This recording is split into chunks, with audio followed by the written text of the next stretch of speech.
Never give up. That is just the place and time that the tide will turn. Good morning. My name is Kay Anderson, and I want to thank you, AASLD, for giving me the opportunity to share with you my HCC journey and what I have now been doing as a survivor. I will be discussing the differences between episodic care, which was the method of care I received, and multidisciplinary care, which is the care delivered today. In addition, many concurrent symptoms and functional losses are common and can fluctuate across stages and treatments. Finally, it is important that supportive care, navigation, and structured survivorship planning are included as they reduce avoidable suffering. So, let us start by walking through my HCC journey. I was finally feeling better after being diagnosed and treated for breast cancer in February of 2007, when in the spring of 2008, I began having severe right upper quadrant pain. And of course, as a nurse, I self-diagnosed this as breast metastasis to the bone or elsewhere. And I called my oncologist and told her that what it was. And she, of course, said, "That's right, Kay, I'll order a bone scan." And then the bone scan confirmed that there was no breast metastasis, that there were 3 masses that suggested hemangiomas. My breast oncologist was adamant that I could not have HCC. However, she did order a consult with a liver surgeon. Because the liver cancer community was not in agreement with the breast cancer community, it took 8 months to decide to do my biopsy in October of 2008. An MRI was done, and now there were over 13 masses across both lobes of my liver, and HCC was confirmed by the biopsies. Those 8 months created such extreme anxiety for me. I felt like I had a ticking time bomb in my chest. I could feel it all the time. I just couldn't understand why the healthcare providers did not feel the same sense of urgency I felt. And if you're a patient out there now, living with HCC, I'm sure you clearly understand what I'm saying. The surgeon met with me afterwards to tell me what his treatment plan was going to be. First, he said I had multifocal unresectable HCC. And because I had many masses across both lobes of the liver, and they had spread rapidly, all local regional options were ruled out. I was not eligible for a transplant because I had just recovered from breast cancer. Sorafenib was discussed, but was summarily dismissed. Oh, and by the way, I had less than 6 months to live. Well, I didn't see that as a plan. After receiving the prior message, one right after the other, I felt like I had been sucker punched. I told the doctor to set up a referral to MD Anderson for a second opinion. That doctor told me to get my affairs in order. He could do nothing for me, and I also had less than 6 months to live. I was so afraid and anxious when I was diagnosed with breast cancer, but when I was diagnosed with HCC and now have been told twice there were no treatments and I was going to die in 6 months, I was in total shock, angry and afraid, and quite frankly in total despair, halfway from Houston to Dallas. And then I stopped crying. And I thought really hard, how can I salvage this disaster? I decided I had to fight for my life. When I returned to Baylor, their new plan was to watch and wait. But I had a different path. I said, no, I am not going to let you watch and wait for me to die. I was no longer the patient that sat in the chair like a limp noodle. I sat there with a straight back, and I hope I exuded confidence. I was trembling. I was terrified. I was not going to take no anymore. I had decided to take charge of my health, and I demanded that they give me all the chemo they could. They said there wasn't any evidence to support that theory. I told them I had nothing to lose. You are not fighting for me anymore. You said I only had 6 months to live. That was a Friday. On Monday, I was admitted to the hospital for my first week of treatment. They were finally now listening to me. I was so elated I was finally receiving treatment, but I did not really know what it was. The chemo was doxorubicin, carboplatin, and FUDR. In addition, leucovorin was given to reduce side effects from chemo in an attempt to prevent anemia, unsuccessfully, I might add. After 7 months, my MRI was clear, no masses. I was so excited. Then they told me I now had 2 years to live. Oh my God, there was that ticking time bomb back again. After 2 years, they were amazed and said, no one lives beyond 5 years. I knew that 80% of HCC patients have recurrence within 5 years. 17 years later, I am here with you today.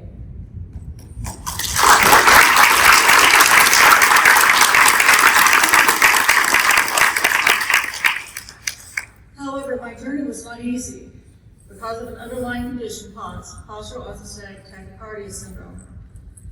The constant nausea and vomiting created dehydration, exacerbating my chronic low blood pressure, which required multiple admissions to ICU and treatment with a dopamine drip while they addressed my dehydration and kidney issues to correct my low blood pressure.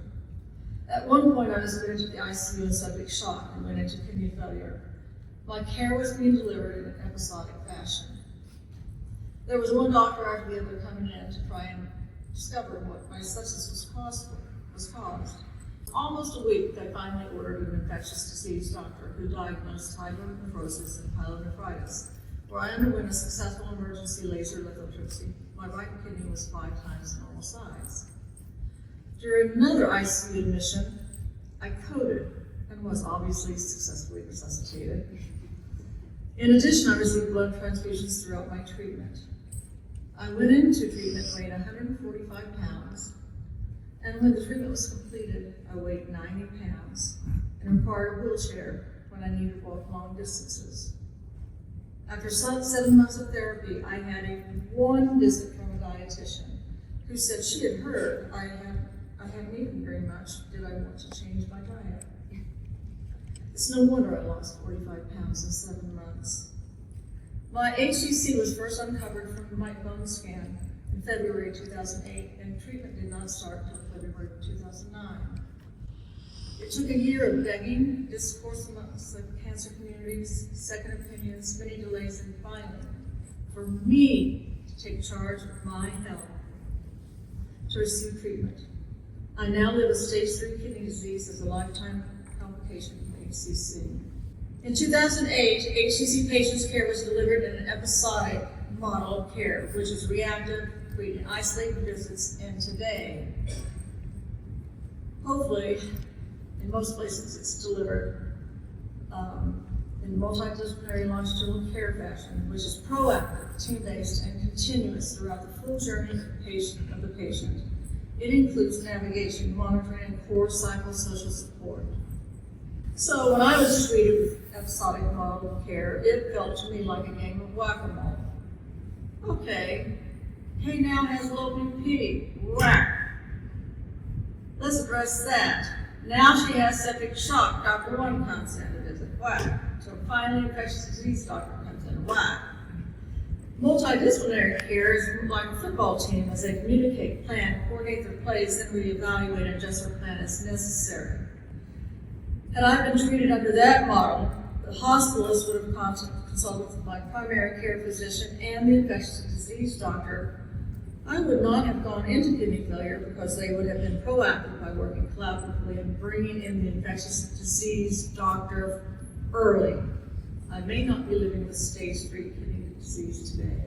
When I was diagnosed with HCC, I wanted a liver cancer support group so bad, and I looked everywhere, and Blue Faery was the only organization that actually met my needs. Thank you, Blue Faery. I started to look to see what I could do to give back to my community. I volunteered for Maui Cancer Resources, an amazing organization. The photo to the right is a day treat that cancer survivors attend for our Cancer Healing Kitchen. The chef instructs patients about healthy, easy foods that provide nutrients to help their bodies heal. Not only do they learn about nutrition, it provides them with an ability to socialize and speak with other survivors in a fun learning environment. I also work one-on-one in a Nurse Navigator type role with cancer patients on Maui.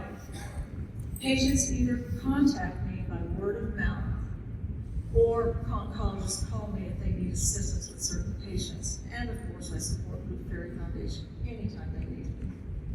I provide a multitude of assistance for the patients I work with, which would take at least 15 minutes or more to discuss. So I have selected 4 of the ones I find extremely important as we go through the journey together.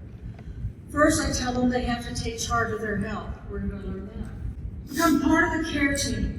I insist the doctor order a Nurse Navigator to help them go through their journey.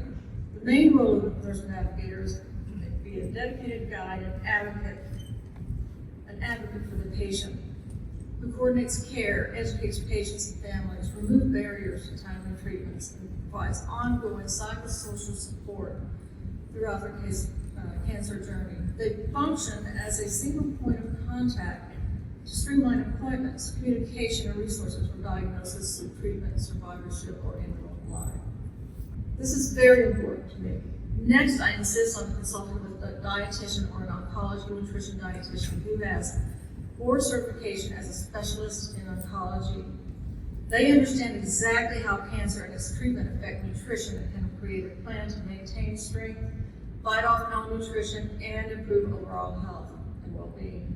Most of my patients lose less than 5% of their body weight when I work with them. I ensure that an integration oncology consult is ordered for supportive therapy.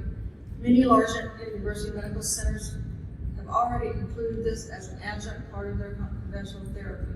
Integrative oncology is a patient-centered, evidence-informed field of cancer care working alongside conventional therapies.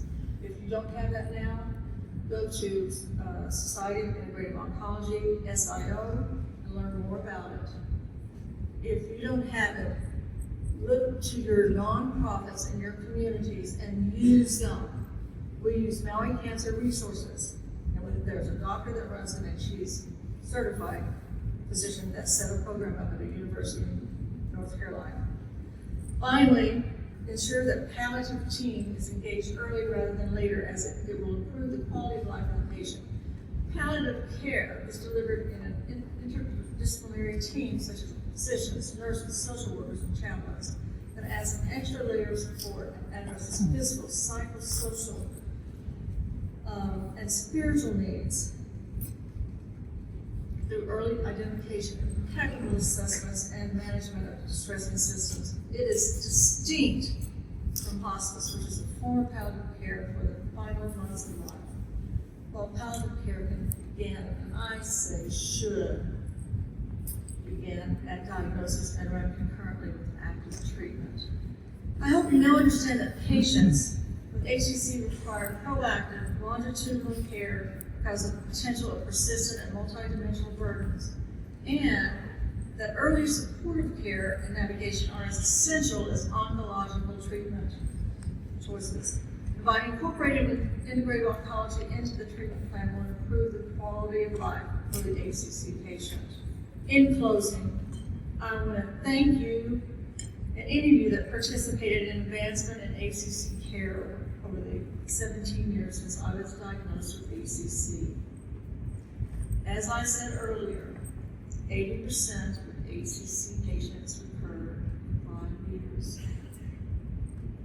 Well, for me, it was 15 years. Recently, a new mass appeared. Now, after multiple visits with surgical specialists, it has been very difficult to do a biopsy because of the location of my mass. So I'm asking you to focus on fear. So I'm going to turn and tell you about my second HCC journey. As Stuart Scott said, so live, fight like hell. And when you get too tired of fighting, then lay down and let someone else fight for you. Mahalo.